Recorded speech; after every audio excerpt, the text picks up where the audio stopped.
Hi there, I'm Christine Dunbar from speechmodification.com, and this is my Smart American Accent training. Welcome to our Saturday live question and answer class.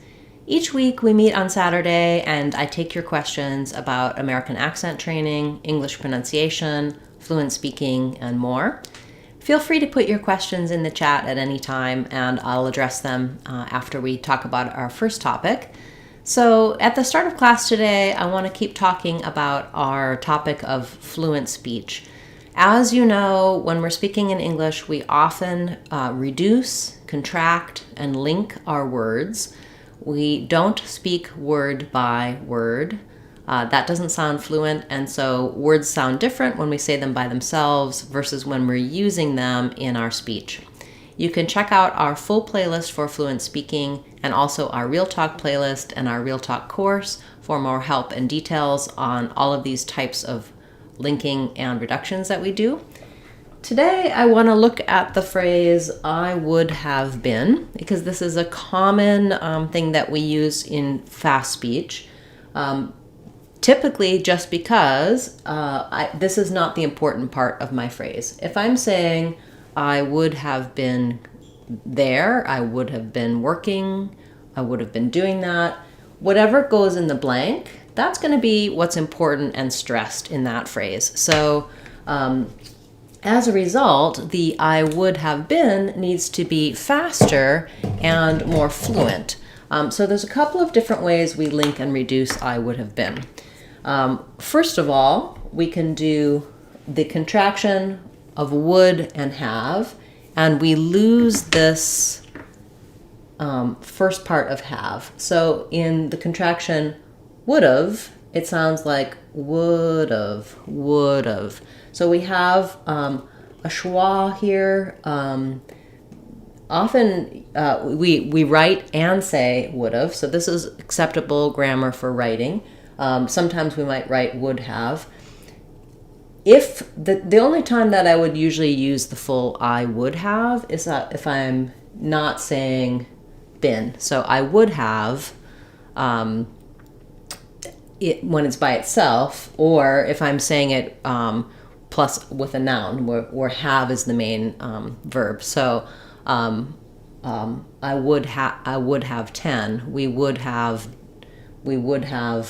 time. When it's a helping verb, I would have been there, I would have been busy, I would have been happy to do that. Then we are pretty much 100% of the time going to contract it to would have. And I've rewritten it here for you as one word, I would have been. I also want to remind you that the word been, even though it's spelled as been and pronounced bean in British English, in American English, it has the I vowel, like a garbage bin. I've been, I would have been. So this would sound like I would have been. Sometimes in more casual speech, we even lose that v sound, and it sounds more like I would have been okay with that, I would have been. So the v is not 100% important if it's challenging for you to put it there. Just make sure that you lose the ha of have. You don't want I would have, a would have. You don't want any a sound in there. It's a schwa. It's an sound. Would have. I would have. I would have liked that. I would have been there. I would have been happy with that, etc. So that's one way we contract it. And I do have a number of videos about would have, wouldn't have, showing you how that works, and also some practice videos so you can listen to native speakers saying those phrases. You can practice getting that naturally and fluently in your speech, and you can see that on our fluent speaking playlist.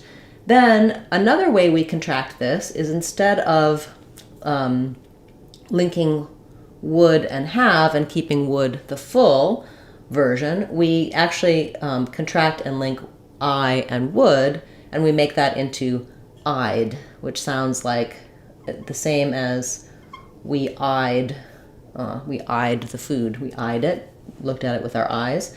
So I'd is another contraction for I would or I had. We often use it with I would, like I'd like that, I'd go there, I'd need that. In this case, when we have I'd have been, we also then contract and lose the HA of have. And so this is not something we write. We don't write I'd have, but we often say it, I'd have been. So that sounds like I'd have been. I've rewritten it here with the I and with the D on the of part of it, I'd have, just because that might help you sort out how to pronounce this. Often we see this and we aren't confident, and especially this, you wouldn't know necessarily how to interpret that because we don't write it that way. We do write, and it's proper grammar to say I'd have been. We pronounce it as I'd have been. So to practice that, I'd have been there. I'd have been happy about that. I'd have been sad to hear it. I'd have been okay with it, etc. This happens because the H or the have the H can drop, and also we can do a double contraction in speaking that we don't necessarily do in writing. So in writing, we do I would have been or I'd have been. In speaking, I would have, I'd have. So I'd have is probably the shortest and simplest way to do it. It doesn't always work. We don't use it for I would have without another verb. So I don't say I'd have 10 of them for I would have, or I have 10 of them. Just we use it for I would have when there's another verb, I would have been. Okay, so kind of complicated, but I hope the visuals help you break down how we can change this phrase and why we do it, because this is, again, the fast part of the speech. We're stressing here at the end, and so this, whatever fills in here, for example, I would have been happy. Happy is as long as I'd have been. I'd have been happy, I'd have been, or I would have been happy. So that means that the first part with all those 1, 2, 3, 4 words needs to be the same length as this one word. That's why it gets reduced. That's why it gets contracted. That's why it's shortened, in order to have that balanced, fluent speech of the stressed word being more stretched and the unstressed words being quicker. Okay, so as I said, in my playlist for this, I break this down for many, many different phrases, common reductions and linking. And in our Real Talk course, I teach you not only the basics of that, but also how to apply that when you're listening to native speakers, using movies and television, listening for how the written word differs from what you hear, so that you can begin to apply those same techniques when you're speaking to increase your fluency and how you sound in terms of sounding like a native speaker. Okay, great. Nice to see so many of you here today. Do feel free to put your questions in the chat at any time, and I'll turn to those now. We have a question about learning about tone usage and inflection, governing principles for understanding. So understanding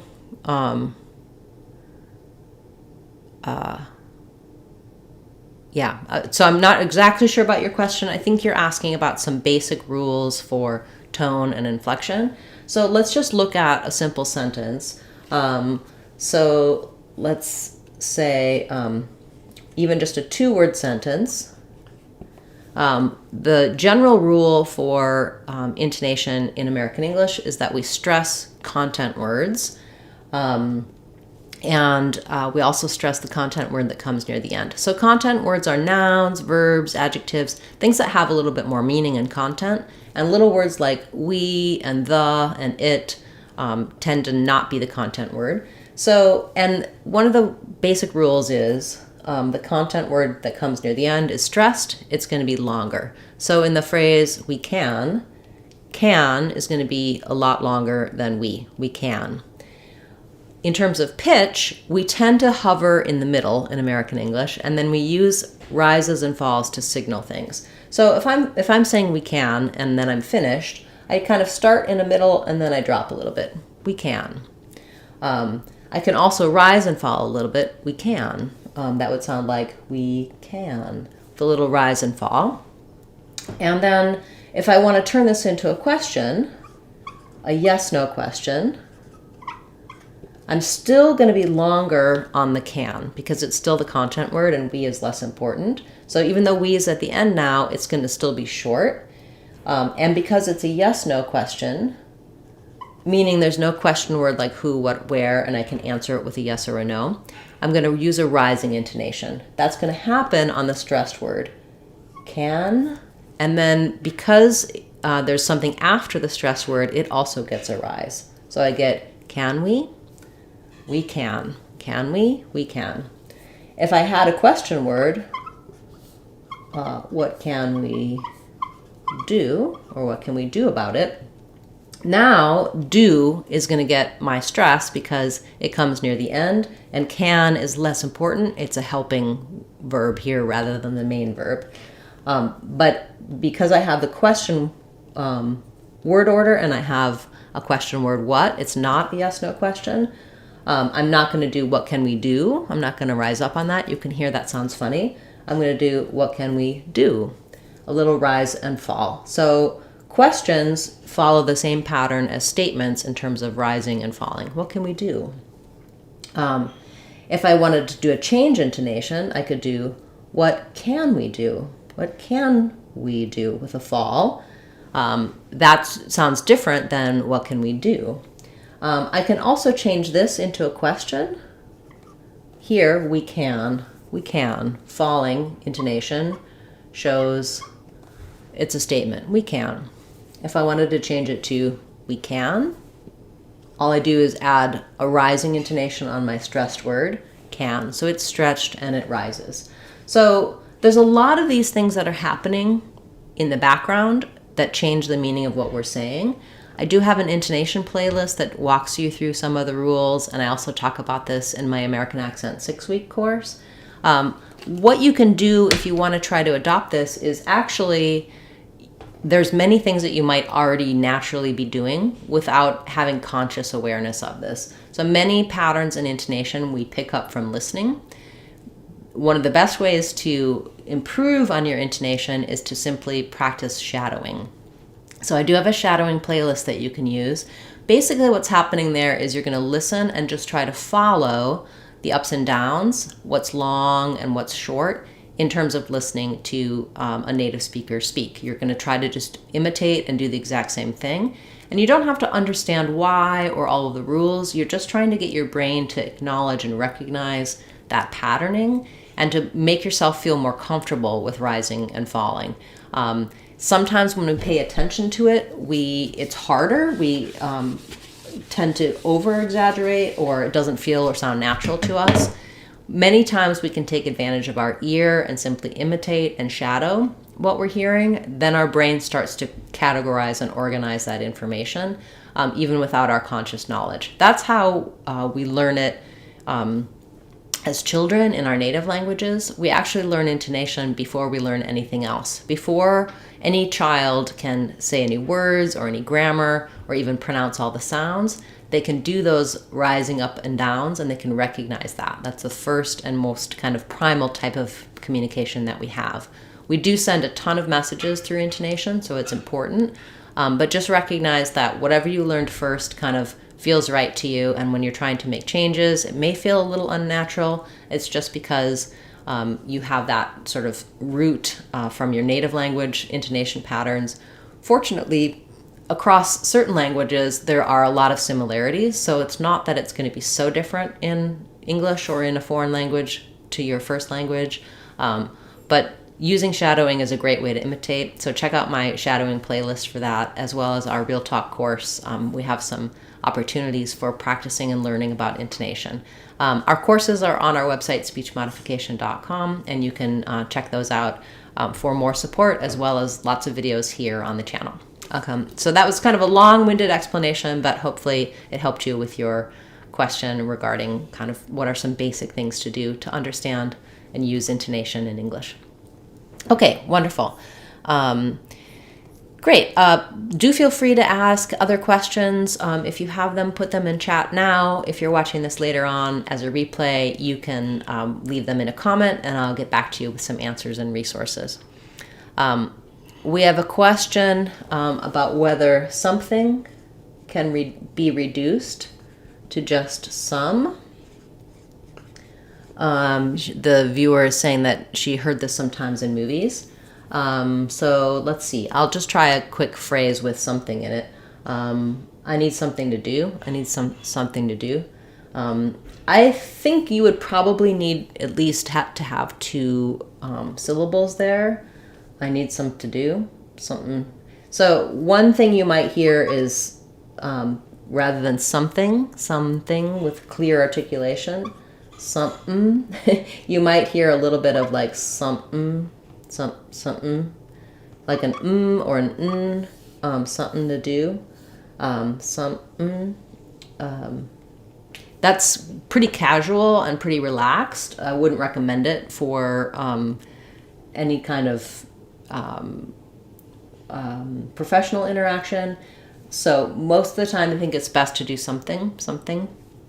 It's just that the difference is in the word something, thing is reduced and fast. And so it's tough to do the th-ing, all three of those sounds, the th, the I, and the ing sounds. The some sound is long and the thing is short versus I have some things to tell you. Their things is stressed and I have time to do that full things. In something, the thing is quite short and reduced. So that might be what you're noticing, is that some is long. It's typically still going to be thing, but fast, something's happening, something to talk about, something. You can hear how my thing is kind of, I'm doing all three of these sounds in very short succession. And if they get reduced, something, it's kind of just another Martin sound at the end. So a good observation on your part. And so just, I would say, if it does get reduced, still keep two syllables and just make that second syllable very reduced. Okay. We have a question about rhythm. So basically what I was talking about before, rhythm and stress, what I was talking about in intonation is the same thing, that there's pitch and there's also speed. So in those phrases, if I'm saying, I need to tell you, the rhythm would be that the stressed word is long and all of the rest are short. I need to tell you, da da da da da. So we're stretching on the stressed word and going quickly on the other words. If we have multiple phrases or a longer sentence, we just group in thought groups, words that go together, and we still stretch on the content word. The last content word in the whole group of phrases is going to be the thing that's longest, and many of the other words will be faster. So that's the main thing with rhythm in sentences. In words, we have stressed syllables within a word. So in a word like beautiful, we aren't even, it's not beautiful, but rather beautiful, beautiful. A lot of our reductions within a word happen because of the word rhythm. And they'll show you the rhythm in the dictionary by putting a line. So for beautiful, you'll see there's a line before the stressed syllable beau. Some dictionaries will actually show a little break between syllables. If there's more than one stressed syllable, could be a secondary stress marker as well. For those of you who want to know more about rhythm, pitch, intonation, do check out our intonation playlist and our American Accent 6-week course, where we can walk you through a lot more details and help and support with that topic. Okay, thank you for that question. We have a question about googol and googol. So I'm not sure about this one. So for googol, we have just the gall ending. It's a syllabic L. So we would have in the dictionary this, googol, or you might see a little little schwa, little sound. So it sounds like googol. If there's any vowel sound in there, it's a little sound. But really for googol, we can go right from the g to the ul. A syllabic L means there's not really a vowel. The L functions as a vowel and a consonant. It's that dark L. The back of the tongue stays down and the front lifts. Googol, gol. In this, I would say, I'm not sure what it is, maybe a name, googol, gol. It probably has more of a O in the final syllable. I would guess it's a little longer, like googol, gol, gol. I will have to look that one up for you and get back to you on what that word is and how you pronounce it. But my guess is that this is reduced syllabic L, and this one probably has something for that O vowel. An O or an ah, or just a full schwa. Probably less reduced there. Okay, sorry, I'm not really familiar with the pronunciation of your second word. Okay, question about the pronunciation of pronunciation. So I do have some videos on this. This is a commonly mispronounced word. So because we have pronounce, which sounds like pronounce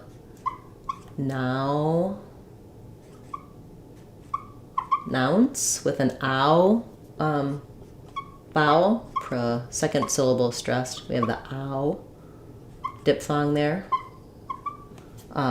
People will sometimes misspell and mispronounce pronunciation as pronunciation, which we don't want. So I pronounce something, but my pronunciation, notice there's just a U and not an OU in pronunciation.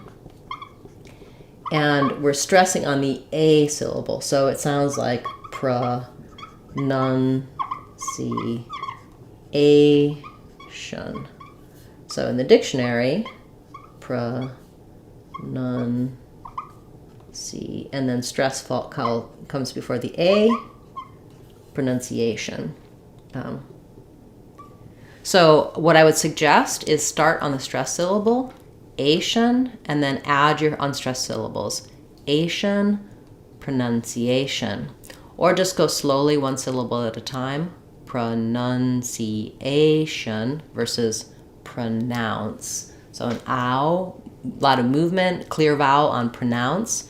Here it's just a short little schwa, pronunciation. Hopefully seeing it respelled that way helps, and knowing why that error happens is just because the spelling and the pronunciation changes between the verb and the noun. Okay, great question. That's one that a lot of people aren't aware of. Native speakers can make that mistake too, but it's important if it's something that you're talking about to be able to use pronounce versus pronunciation. Okay, great questions today. Thank you, everyone. We'll take a few more, and then we'll wrap up for today. We have the question about the vowel in the word class. So they're asking whether it's a vowel ah in class, and it's not. It's an ah vowel in American English. Other dialects of English might say class. They might use an ah here, but we use the ah vowel. Class, like the same as in that or had. So that class, I had a class. Class and last and after. These are words that often people will incorrectly use the ah vowel when they're trying to speak American English instead of the ah vowel. So just pairing it with a word where it's a little easier to do the ah, like that class, had a class, after class, last class, can be helpful. And that's just the ah is more forward vowel with the back of the tongue lifted. The ah is a more back vowel with the whole tongue dropped down. That's specific to American English. As I said, British English and other dialects will use the ah in class, but in American English we use ah. I do have a video specifically about class and other words with ah and the difference between the ah and the ah, which you might find helpful for that. Also, you can learn about the ah and ah sounds in our Sounds of English course, where I go through every vowel and consonant sound, how they're spelled, For many people, when they see letter A, they think of the ah sound. In English, American English, A is actually usually ah, like in that, or in cat. And rarely it's ah, like a few times in words like father or pasta. But most of the time, for the ah vowel, which has the symbol of A, we actually spell that with letter O, like hot or problem. So you may have a bias of seeing letter A and thinking ah, because in a lot of languages A says ah. In American English, letter A says A, and also usually we spell ah with O and ah with A. I do have a couple of videos and lessons in my online course about spelling versus sounds that help you know when you see a letter in American English what vowel it typically is and what your brain might think because of your native language. So that's usually why that confusion happens with a word like class. Great question, thank you. Okay. We have a question about the word coaxing. Coaxing. So coax. I was thinking like coaxial cable. So coax or coaxing. Letters OA just say O in this word. So same as in the word coat. Usually when an O and an A are together, or road, they say the O vowel, which is the O diphthong. So in coaxing, we have letter X says X, the K and S sounds, and we have ing. So I would write it as coaxing.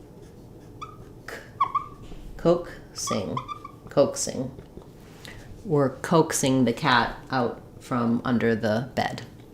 Coaxing. Good word. Thank you. Okay, couple more, and then we'll need to wrap up. We have a question. Scott is following up on his class and class. So listen to me say it both ways. I have a class, I have a class. First class, first class. So what you're hearing there it might just be influenced by your native language, depending on what it is. I don't think native speakers of American English typically ever say class. They say class. Okay, great. Whether or not there's a difference between very and very depends on where you are in the country.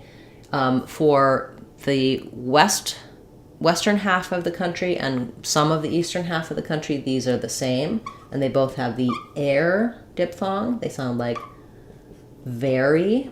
On some places in the East Coast, these haven't merged, and we have more of an airy and airy, which I can't really, they've merged in my sound system, so I can't really model that very well. For general usage, it's correct and accurate to do them both the same as air, very. Same thing with, there's some places that have 3 different sounds for Mary, Mary, and Mary.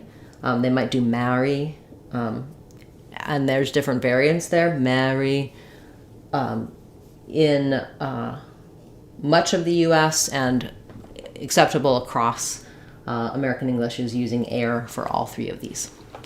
Good question, thank you. Okay, we have a question about the dark L in the word school. School. So it sounds like ul. Because we're going from the u vowel to the ul, the schwa before the L, the dark L, we're going to have a little bit of a gliding w sound. So thinking of this as school.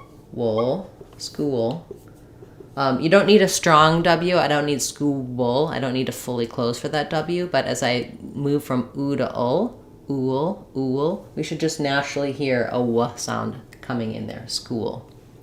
I think that was your question.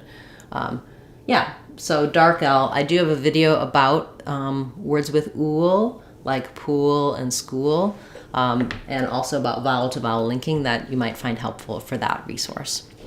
Okay, and someone has a question about my hourly rate. You can check that out on our website, speechmodification.com. All of my rates are right there on the store page for my one-on-one training. And you can also find online courses on the website. So it's speechmodification.com. And there's links to that on the channel page and on all of our videos. Thank you for that question. Okay, wonderful class today. Lots of wide-ranging topics from intonation through details of pronunciation. Thank you for the great questions and for being a part of class. Also, thank you so much for those of you who have joined as channel members, for the commenting, sharing, subscribing. All of those things help the channel to grow, and I truly appreciate your support. And we'll be back tomorrow with our special Sunday video. And next week we'll have our regular Mini Monday, which is a short video, Word Wednesday, which is our regular word of the day, and Fluency Friday, where we're focused more on fluent speech. You can check out more details for all of those topics on our playlists, as well as feel free to ask questions and leave comments on this video or any of my videos for other things you'd like to see on the channel. Thanks again for your support and have a wonderful weekend. I'm Christine Dunbar from speechmodification.com. Remember, if you want to sound like a native speaker, you can do it. speechmodification.com. Bye everyone. Hope to see you again soon.